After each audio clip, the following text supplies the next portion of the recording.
양이다. 그런데 여러분 보세요.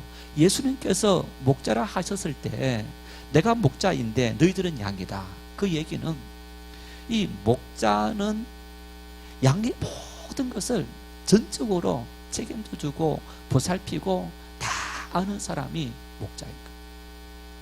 반대로 양은 자기 스스로 아무것도 할 수 없는 바보 같은 그런 존재가 양인 거예요. 그래서 목자를 전적으로 신뢰하는 존재가 바로 양이라는 거예요. 그래서 예수님은 당신께서 목자이고 그리고 모든 성도들은 양이다. 그러면서 우리에게 이 목회는 바로 성도들과 목회자 간의 이 목자와 양의 그런 관계. 그래서 여러분 이 관계는 다시 말하면 바로 패밀리, 가족이라는 것. 그래서 가족 간에는 그 사람의 약함이 있고 허물이 있어도 인간이기 때문에 이해해주고 그러면서 가장 기본적으로 서로 존중하고 존경하는 그런 관계가 형성되어 있다는 것. 그 전제에서부터 출발하기 때문에 우리가 참 때로는 갈등도 있지만은 그 갈등들도 기본적인 가족이라는 그 이해 안에 이해할 수 있게 되고 넘어갈 수 있게 되고 극복할 수 있게 되는 그런 모습을 우리가 볼 수 있습니다. 그래서 오늘 이 말씀 속에 오늘 바울 사도는 갈라디아 교회 성도들과의 관계성에 대해서 이야기를 하면서 오늘 이제 거짓 사도들에 대해서도 이야기를 하지만은 이 말씀 속에 아주 중요한 말씀이 있는데 이렇게 말합니다. 6절 말씀에 우리 6절 말씀을 같이 읽겠습니다. 가르침을 받는 자는 말씀을 가르치는 자와 모든 좋은 것을 함께 하라. 가르침을 받는 자는 말씀을 가르치는 자와 이 말씀은 이제 말씀을 가르치는 목회자와 또 말씀을 듣는 성도들 그 두 사람 두 관계성을 이야기하고 있으면서 그러면서 말씀을 듣는 성도들의 입장에서 이 말씀을 하고 있는 그런 모습을 볼 수 있습니다. 그래서 말씀을 듣는 성도들이 어떤 의무를 가져야 되느냐 이렇게 말합니다. 모든 좋은 것을 함께 해라. 그래서 좋은 것이라는 개념은 물질적인 것뿐만 아니라 어떤 이 관계성 속에서 교제한다든가 관계를 맺는다든가 하는 그런 모든 것을 포괄하는 영적인 물질적인 관계에서 교제하는 그 모든 것들 개념이 바로 이 좋은 것이라는 그 개념 속에 포함되어져 있다라고 이 주경학자들은 이야기하는 그런 모습을 볼 수 있습니다. 그래서 여러분 함께 해라 이렇게 말하는데 이 함께 한다는 것은 어려움을 같이 한다. 친교를 서로 나눈다. 여러분 그래서 이 말씀 역시 마찬가지로 어떤 의미냐면 바로 가족 간의 관계를 이야기하는 거예요. 가족 간의 관계. 자 보십시오. 여러분 부모가 자식들을 어떻게 키우려고 합니까? 부모가 자식을 키우는데 나는 좋은 것을 먹으면서 자식은 맛없는 걸 주고 예를 들어서 나는 몇만 원짜리 밥을 먹으면서 자식은 몇천 원짜리 밥만 먹어라 하는 경우들이 있습니까? 없습니다. 예를 들어서 여행을 가면서 부모가 나는 비즈니스舱을 타니까 너는 이코노미석을 타라 그렇게 합니까? 나는 KTX 타고 갈 테니까 너는 통유로를 타고 와라든가 저 통유로는 없습니까? 예를 들어서 그렇게 할 부모들이 어디에 있습니까? 내가 가는 수준 그 수준의 처자식을 함께 같이 동행하는 것이 바로 가족이 아닙니다. 오늘 이 말씀 속에도 말씀을 가르치는 자와 가르침을 받는 자는 어떤 관계여야 하느냐 바로 가족의 관계를 형성해야 된다 하는 그런 이야기를 하고 있는 거예요. 이제 여러분 그러면서 우리가 이 말씀을 한번 생각해 보면요. 초대 예루살렘 교회가 크게 부흥을 했습니다. 초대 예루살렘 교회가 정말 120문도로부터 출발하면서 성령 충만했고 그러면서 모여서 서로 이렇게 관계성을 맺으면서 하루에 3,000명, 많게는 5,000명이 주님을 믿는다 작정하면서 주님께로 돌아왔더라. 이제 어떻게 해서 그런 역사가 일어나게 되었느냐? 어떻게 해서 초대교회 하루에 3,000명, 5,000명이라는 어마어마한 숫자들이 예수를 믿으려고 작정하고 그렇게 돌아왔는가? 사도행전 2장을 보면요, 그렇게 말합니다. 성도들이, 은혜를 받은 성도들이 함께 모여서 서로 교제하며 떡을 떼며 하나님을 찬미했더라. 그리고 모여서 기도하기에 힘썼더라. 이런 말씀입니다. 성령 충만했던 제자들, 그리고 그들로 말미암아서 함께 모였던 성도들이 서로 모이기에 늘 힘썼더라. 일주일에 한 번 겨우 모이는 것이 아니라, 한 달에 한 번 모이는 것이 아니라 정말 일주일에도 3번, 4번씩 계속적으로 가족처럼 함께 모였더라. 그리고 모일 때마다 어떤 사람들은 자기가 맛있는 거 있으면 그 자리에 함께 가지고 와서 같이 떡을 떼었더라. 나누었다는 얘기. 그러면서 맛있는 걸 나 혼자 먹는 것이 아니고 함께 떡을 떼며 나누면서, 그러면서 서로가 가족같이 교제하고 친밀한 관계를 만들었던 그 관계성이 초대교회에 많은 성도들이 일어났던 배경이 되었음을 우리는 볼 수 있는 것. 오늘 이 자리에 계신 여러분들, 오늘 여러분들이 교회 공동체 안에서 나는 함께하는 우리 성도들, 또 소그룹 멤버들, 집사님들, 이런 분들, 권사님들 함께 모이기를 힘쓰고 만남의 기쁨이 있고, 참 만나면 정말 너무너무 그것도 좋기만 하고 어떤 그런 마음들이 있느냐? 교회 올 때마다 고하께서 어쩔 수 없이 오늘도 또 저렇게 보기 싫은 얼굴 보여야 되느냐? 만일 여러분 그런 마음으로 교회 온다면, 내가 그런 마음으로 교회 오는데 내 가족이라든가 내 친구라든가 다른 이웃들을 우리가 그렇게 데리고 오려고 노력하겠습니까? 그렇지 않습니다. 내 가족을 데려왔을 때는 정말 이 공동체가 자랑스럽고 이 공동체가 너무너무 즐겁고 기쁠 때 내 가족과 내 친구, 너도 와서 함께 이런 기쁨을, 성도 안에서 한 가족된 그런 공동체의 기쁨을 함께 누리고 함께 나누자 하는 마음이 될 수 있는 것.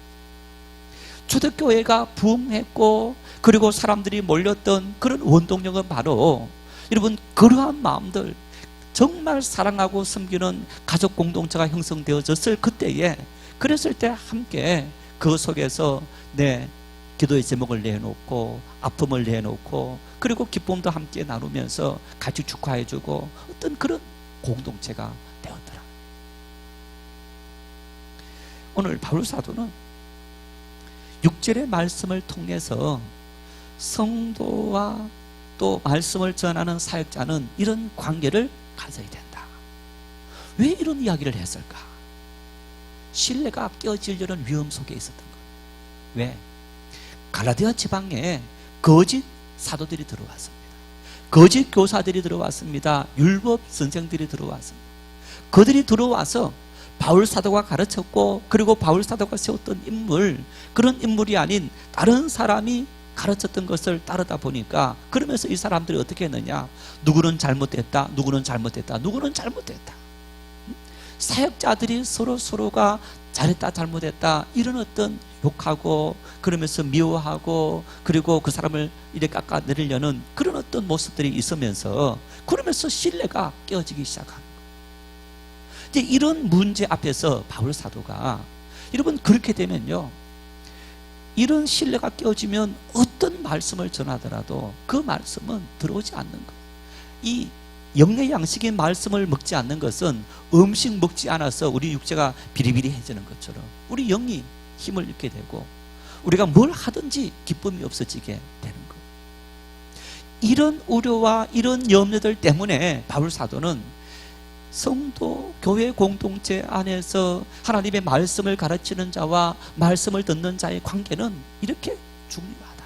그래서 서로가 가족처럼 친밀하고 그런 어떤 관계성을 형성할 때 그 말씀이 양약이 되고 우리의 삶을 충만하게 만들고 그 공동체를 살아있는 공동체로 만들 수 있다라고 이야기하는 그런 모습을 볼 수 있습니다.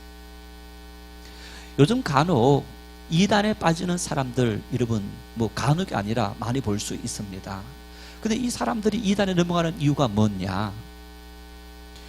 교회 공동체가 요즘은 이단들보다 못합니다. 그 친밀함에 있어서. 이단들에 모이는 사람들은 정말 우리가 1900년 복음이 들어와서 막 뜨겁게 모였던 그때처럼 성도들이 모이기에 힘쓰지 않습니다. 우리 권사님들 70 넘으신 권사님들 그렇게 말하지 않습니까? 우리 성전 지을 때 가마떼기 깔아놓고 밤새도록 절하했다고. 그리고 그 당시에 제가 교육전도사 할 때 있었던 이제 한 교회는 이제 교회 본당 옆에 화장실 그다음에 이렇게 해서 쭉 집들이 있었는데 우리 권사님들 연수되신 권사님들이 늘 이렇게 주무시는 방이 있었어요. 그래 이분들은요 밤새도록 거기서 주무시는지 기도하는지 그래도 새벽 기도하시고 낮에 잠깐 집에 가셨다가 저녁만 되면 다시 모이는 거예요. 아마 우리 교회도 옛날 그랬지 않았나 싶어요. 그런데 우리 선배들이 그렇게 했는데 지금 여러분 그렇게 하십니까? 권사님들 매일 교회 와서 주무시고 제발 좀 기도하십시오. 그러면 여러분 저보고 뭐라 하시겠습니까? 목사님 지금 어느 시대인데 그런 말씀하십니까? 여러분 그런 관계성 속에서요 친밀해지는 거예요. 사람이 언제 친해지는지 아십니까? 함께 밥을 먹고 함께 주무시면 친해집니다.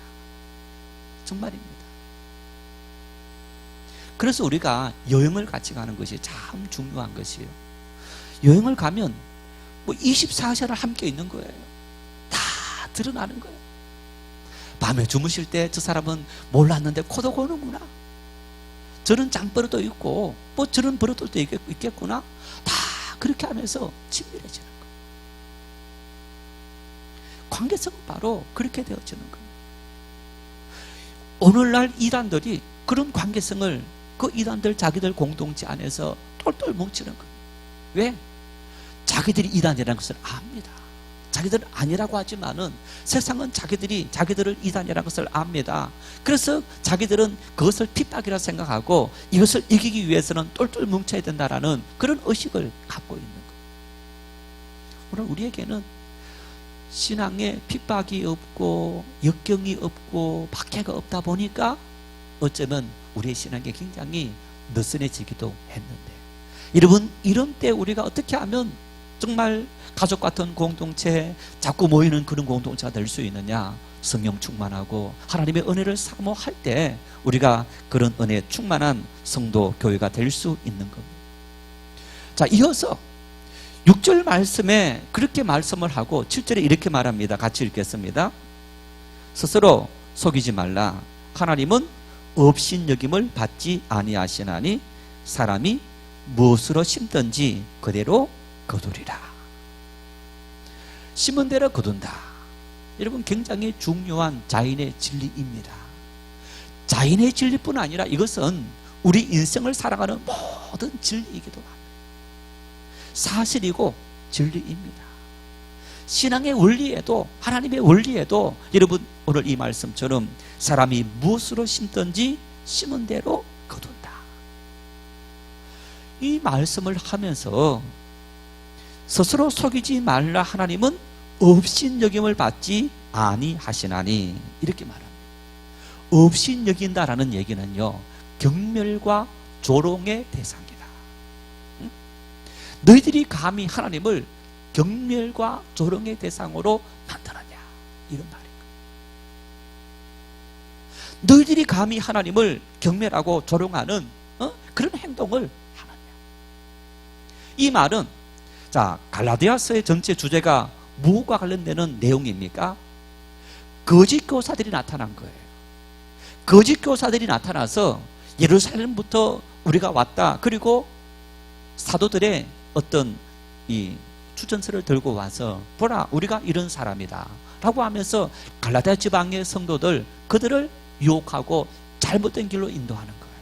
바울이 전했던 그 복음을 잘못된 복음으로 만들어버리는 이런 문제 앞에 바울 사도가 내가 전한 이 복음, 내가 전한 이 복음을 만일 하나님의 천사라도 이 복음을 바꾸면 저주를 받는다. 그 정도로 바울 사도는 아주 강력하게, 나는 예수님께서 나를 다메섹 도에서 부르셨고 나에게 하나님의 귀한 일들을 맡기셨다. 어떤 그 사명감이 너무너무 분명해서 나에게 말씀하신 하나님께서 또 천사들에게 다른 말을 할 수 없다. 만일 천사가 다른 복음을 전했다면 그 천사는 하나님을 수용하는 천사가 아니고 자기 마음대로 한 천사와 똑같다. 그런 이야기를 하는 거예요. 6절 말씀에 말씀을 전하는 목회자와 가르침을 받는 성도들의 관계성 속에서 성도들이 목회자를 참 존중하고 가족처럼 해야 된다라고 하면서, 그러면서 7절 말씀에 이어서 스스로 속이지 말라. 하나님은 업신여김을 받지 아니하시나니 사람이 무엇으로 심든지 그대로 거두리라. 자, 이 말은 여러분 무엇으로 심든지, 자, 심는 것은 뿌리는 사람입니다. 결국에는 예루살렘에서부터 온 율법 교사들, 그들이 지금 하나님 앞에서 하나님을 경멸하듯이 업신여기듯이 잘못 심고 있다는 것. 그들이 와서 성도들에게 그런 척하고 복음을 전하는 척하고 의로운 척하고 이 모든 것이 무엇을 위해서 하느냐? 자기 육체의 소욕을 위해서 한다는 것. 자기들이 물질을 위해서 하고 자기들이 육신의 안일함을 위해서, 평안함을 위해서 하는 그런 잘못된 사람이라는 얘기. 그래서 너희들이 감히 하나님 아버지께서 살아계시고 하나님께서 심판하실 텐데, 비록 너희들이 갈라디아 지방의 성도들은 속일 수 있을지 모르지만은 하나님은 속일 수 없다. 하나님께서는 사람이 뿌린 대로 그대로 거두도록 하실 그 하나님이신데, 너희들이 그 하나님을 모르고 감히 잘못된 것을, 거짓된 것을 뿌리고 있느냐? 성도들을 미혹하고 있느냐? 결국에는 바울 사도는 이제 마지막으로 향해서 가면서 하나님을 속이고 업신여기는 행동을 하게 된 거짓 교사들은 결국에는 하나님의 심판을 받게 된다. 너희들이 뿌린 대로 너희 욕망을 위해서 뿌렸는데 그 욕망을 위해서 뿌린 것처럼 그 욕망을 위해서 모든 것이 다 돌아온다. 이런 이야기를 이 본문 말씀을 통해서 이야기하고 있는 것을 볼 수 있습니다. 그러면서 8절 말씀은 같이 읽겠습니다. 8절, 자기의 육체를 위하여 심는 자는 육체로부터 썩어질 것을 거두고 성령을 위하여 심는 자는 성령으로부터 영생을 거두리라.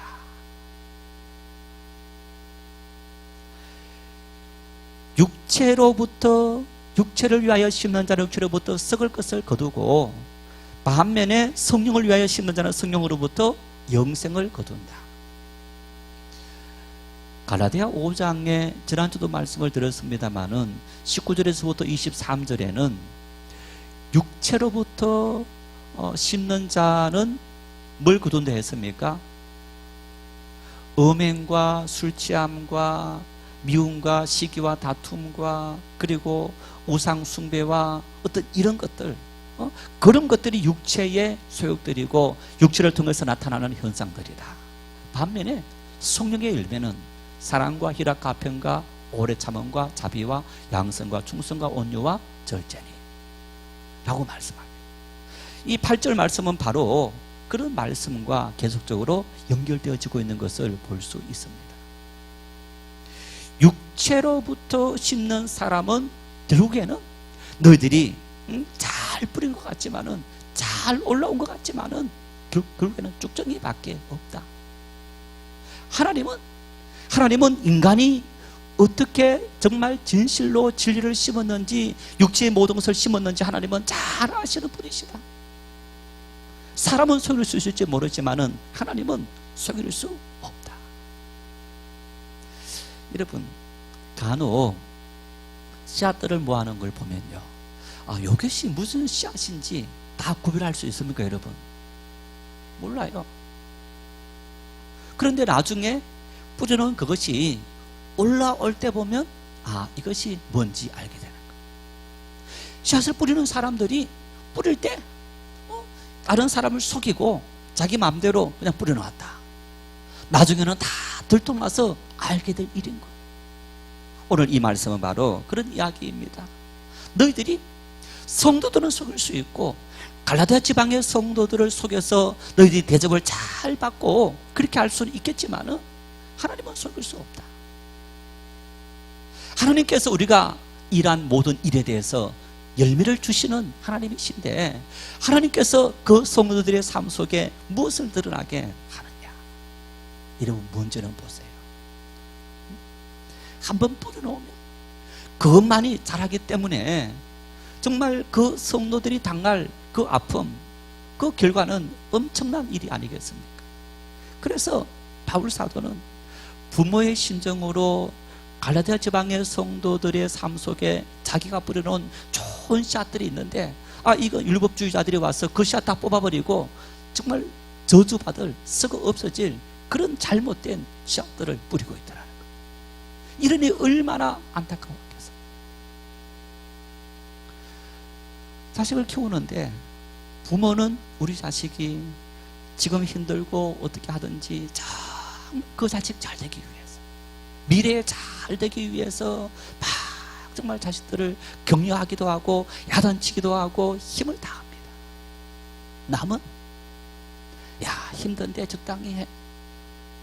결과는 나중 미래는 생각하지 않는 거예요. 그런데 부모들은 자식의 미래를 생각하기 때문에 그 미래를 위해서 오늘은 참기도 하고 오늘은 좀 인내하기도 하고 오늘은 견디면서 정말 좋은 씨앗들을 뿌리고 그것을 기르기 위해서 노력해라 하고 고민합니다.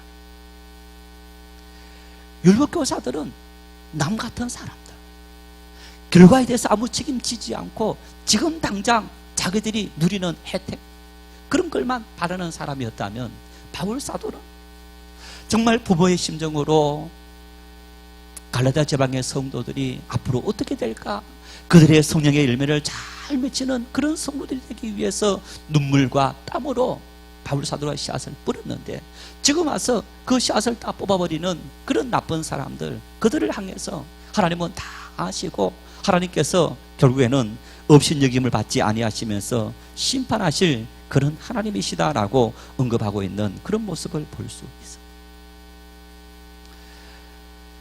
요즘 남북의 관계가 굉장히 참 이렇게 좋은 관계를 유지하고 있는 그런 모습을 볼 수 있습니다. 한 달 사이에 남북 정상이 두 번이나 만나는 그런 이제 모습들.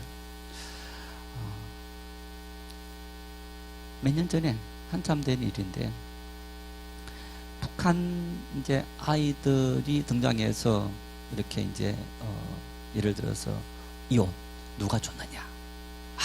위대한 김일성 수령님이 주셨다. 우리나라 아이들한테 이건 누가 줬느냐 물으면 어떻게 대답하겠습니까? 위대한 우리 대통령님이 주셨다 합니까? 엄마가, 아빠가, 아니면 누군가가. 또 좀 신앙이 좋은 아이들은 하나님께서 주셨다. 뭘 말하는 겁니까? 아이들에게 무엇을 심느냐 정말 중요한 거예요. 무엇을 심느냐? 여러분 그 열매는 너무너무 중요한 거예요. 우리 어린 영혼들에게 하나님의 좋은 말씀을 심어야 되고 믿음의 선한 삶을 살아가는 성도들에게 하나님의 말씀의 좋은 열매들을, 씨앗들을 뿌려야만 때가 되면 좋은 열매가 맺혀지는 그런 모습을 볼 수 있는 거예요. 토레이 목사님이라는 분이 계신데 여러분 태백에 있는 예수원을 아세요? 예수원 가보신 분 아무도 없어요? 네.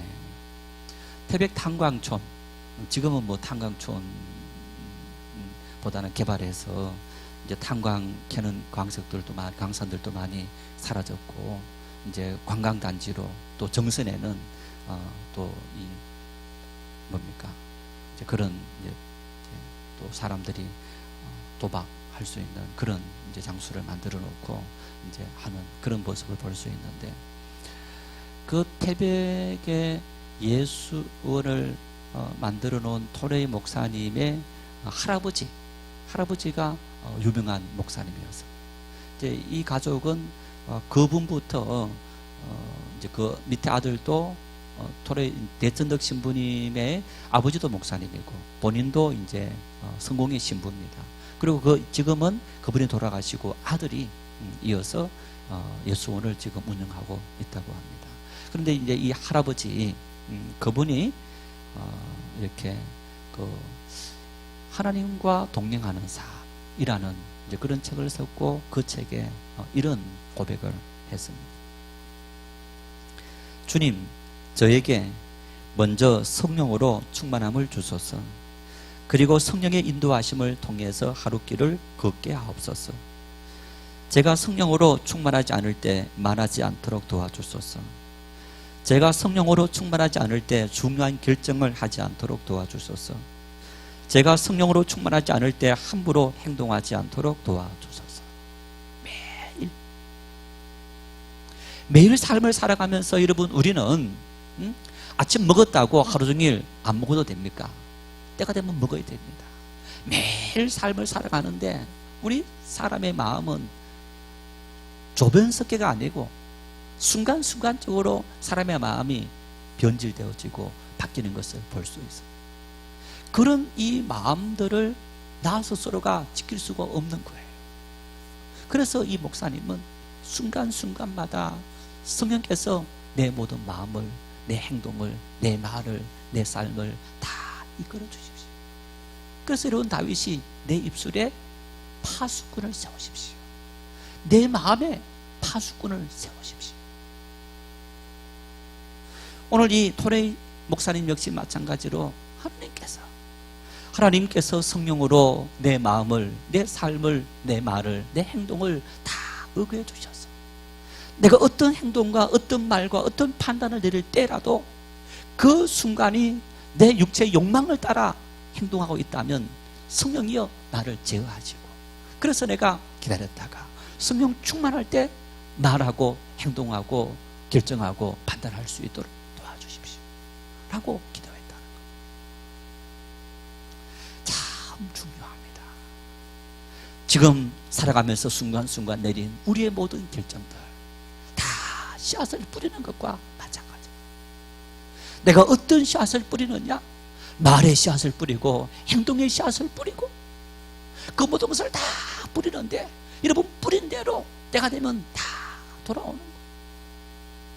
한 번은 신방을 갔더니 아들이 있었고 딸도 있었는데 그 아들이 강원대학교 대학원을 다니고 있었어요. 이제 교회를 안 나와요. 그 집사님 얘기가 목사님 제가 미친년입니다. 있는 그대로입니다. 고등학교 시절에 이 아들이 고등부 회장을 했답니다. 야, 그때도 이제 집사님이었고, 야, 너 대학은 가야 되지 않겠느냐? 대학 가서 열심히 하고 지금은 좀 하지 말아라 라고 했다. 그런데 그 집사님 어머니의 말에 아들이 충격받아서 회장 마치고 그때부터 교회를 안 나온다. 대학도 지방대학을 갔고 그리고 군에도 갔다 오고 또 대학원도 다니고 있는데 고등학교 지나서 대학 4년, 군 이제 2년, 3년 거의 10년째 그렇게. 그러면 이 아들이 교회 가자 하면 과거 엄마가 나에게 뭐라 했느냐라고 하더라. 한번 어머니 의도는 그게 아니었겠죠, 그죠? 아니었지만은 너 하나님이 열심히 하면서 공부도 좀 열심히 해라 라고 해야 되는데 지금 하지 말고 좋은 대학 가고 난 다음에 해라 라고 했을 때 그 아들은 집사님이었던 어머니가 그렇게 말할 수 있느냐, 그것이 평생에 어떤 이 걸림돌이 되어서 교회를 나오지 않는. 자, 그리고 이후에 그 어머니 집사님이 깨닫고 난 이후에는 정말 회개하고 뉘우치고 지금 어떻게 되는지 모르겠습니다만 어쨌든 한 10년 동안에 진방 갔을 때에 그분이 그렇게 말해요. 순간적인 말 실수와 판단 미스가 그 아이의 가장 중요한 젊은 시절을 그렇게 만들어버린 거예요. 그 시절에 믿음의 좋은 생활을 했을 때에 살아가면서 정장년이 되고 그리고 그 이후에 하나님 앞에 충성스러운 일꾼이 되어질 텐데 그 젊은이는 정말 그 황금기를 놓쳐버린 것과 마찬가지인 겁니다. 정말 우리는 신앙에 좋은 씨앗을 뿌리기 위해서 정말 열심히 노력하고 애를 쓰는 그런 삶의 모습이 필요합니다. 자, 그러면서 바울 사도는 9절 말씀에 이렇게 말합니다. 함께 읽겠습니다. 우리가 선을 행하되 낙심하지 말지니 포기하지 아니하면 때가 이름에 거두리라. 포기하지 아니하면, 여러분, 우리가 이 포기한다, 왜 포기합니까? 포기한다는 말은요, 한마디로 말하면 결론적으로 성령 충만하지 않다, 그런 얘기. 늘어졌다라는 얘기입니다. 긴장감을 갖고 있지 않다라는 얘기입니다. 딱 끝내버렸다라는 얘기 아닙니다. 믿음에 열심히 살아가다가 믿음의 긴장감이 늘어졌어. 성령의 인도함 받다가 성령의 인도함을 받지 않고 내 경험과 내 생각으로 하나님을 믿는 그런 사람들을 의미하는 거예요. 믿기는 믿는데 하나님의 인도하심, 성령의 인도하심을 따르는 것이 아니고 내 경험과 그 속에 끊임없이 인간의 생각들을 집어넣는 삶, 이걸 바로 포기한다라는 의미인 거예요. 우리가 하나님 앞에 정말 우리 믿음의 긴장감을 놓지 않고 늘 성령의 인도함을 따라 살아가려고 애를 쓰고 노력할 때, 여러분, 때가 되면 하나님은 우리의 삶을 인도하시고 축복하시고 이끌어 주시는 분이시다. 정말 많은 성도들이 너무너무 쉽게 내가 지금까지 살아왔던 모든 것을 말 한마디로 뒤집어 버리는 것, 행동 하나로 뒤집어 버리는 것, 너무너무 그런 사람들이 많아요. 작은 일에 우리가 살아왔던 그동안의 모든 신앙들을 하루아침에 뒤집어 버리는 그런 경우들이 많습니다. 은혜 받았을 때 그 순간이고, 살아가면서 너무너무 많은 삶의 순간들이 우리의 삶 속에서 그런 모습이 나타나 있지 않는 모습을 볼 수 있어요. 저 역시도 마찬가지입니다. 막 충만해서 말씀을 전하고 또 기도하고 그러면서 또 집에 가서 작은 일 때문에 막 화를 내기도 하고 순간적으로 다 뒤집어 버리는 것과 마찬가지인 거예요. 우리는 믿음의 긴장감을 늘 가져야 됩니다. 하나님 앞에 항상 우리가 성령의 인도함을 따라 살아가기 위해서 애를 쓰고 노력하는 그런 믿음의 긴장감을 가질 때, 때가 되면 모든 열매들이 맺혀지는 것을 볼 수 있어요. 한순간의 실수가 모든 것을 망가뜨려버리는 거예요. 우리는 그런 것을 생각하지 않고 하나님 앞에 내가 이렇게 오래 믿어왔는데, 여러분, 오래 믿어오면서 과연 우리가 정말 한 해 동안이라도 봄에 씨앗을 뿌리고 가을에 거두드리는데 농사 짓는 이 한 해만이라도 우리가 하나님 앞에 온전히 살아간 적이 과연 얼마나 있느냐? 살아가면서 비바람이 몰아치기도 합니다. 여러 가지 많은 일들이 다가오기도 합니다. 그 모든 것을 다 참고 견디고 인내하고 가을이 되었을 때 우리에게 풍성한 결실이 거두시는 것을 볼 수 있지 않습니까? 늘 성령의 인도함을 따라 살아가는, 포기하지 않고 늘어지지 않는 그런 삶을 살아갈 때 하나님은 우리의 삶을 통해서 이제 되었다 축복하시고 인도하시는 그 은혜를 우리가 함께 누릴 수 있게 된다는 거예요. 그래서 마지막 결론을 이렇게 말합니다. 10절 말씀을 읽겠습니다. 그러므로 우리는 기회 있는 대로 모든 이에게 착한 일을 하되 더욱 믿음의 가정들에게 할지니라. 기회 있는 대로라는 얘기는 사실 이 바울 사도의 용법은 기회가 주어질 때는 언제나, 이런 의미인데, 이 의미가 이런 의미가 있다고 합니다. 성도가 마치 선을 행할 기회를 기다렸다가 그때를 만나면 재빨리 선을 행해라. 항상 기회를 노려보라. 마귀가 정말 항상 기회를 노려보면서 우리를 넘어뜨리려고 하는 것처럼, 여러분, 우리는 선을 행하고 좋은 일을 하려는 기회를 정말 잘 살펴서 그런 기회가 주어질 때마다 우리는 믿음의 가정들에게, 이웃들에게 좋은 일을 하려는 그런 노력을 보여야 된다. 다시 말하면 가만히 있으면 되는 게 아니라는 얘기입니다. 가만히 있으면 선을 행하게 되고 좋은 열매를 맺히게 되고 어떤 씨앗을 뿌리게 될 수 있는 것이 아니고, 우리가 끊임없이 기회를 보면서 뿌리려고 노력하고 거두려고 노력하는 그런 삶을 살아가야만 우리가 이러한 풍성한 열매를 거둘 수 있는 삶을 살아갈 수 있게 된다. 성도 여러분, 오늘 이 말씀 속에 바울 사도가 거의 갈라디아서, 우리 다음 주 되면 이제 결론이 되어지는데, 이 갈라디아서의 율법주의자들 향해서 이런 말씀을 하시면서 너희들이 그들의 소리에 넘어가지 않고 성도 공동체 안에서 정말 가족이라면 내 말을 너희들이 그렇게 씹겠느냐, 신뢰하는 가족이라면 하는 그 전제를 가지면서 가족 간의 그런 비유들을 들어 사용해 가면서, 그러면서 뿌리는 일들을 이야기하고, 그러면서 이제 잘못된 사람들의 그 잘못된 것을 뿌려놓으면 결국에는 자기들이 망하게 되고 그것은 하나님을 없이 여기는 일이 된다. 그래서 성도들에게 너희들은 기회를 항상 엿보면서 좋은 씨앗을 뿌리려고, 좋은 열매를 거두려고 노력하는 그런 성도의 삶을 살아라. 우리의 삶에도 그런 기회를 엿보면서 선을 행할 수 있는 기회만을 찾을 수 있는 성령의 인도함을 받는 믿음의 성도들이 될 수 있기를 바랍니다.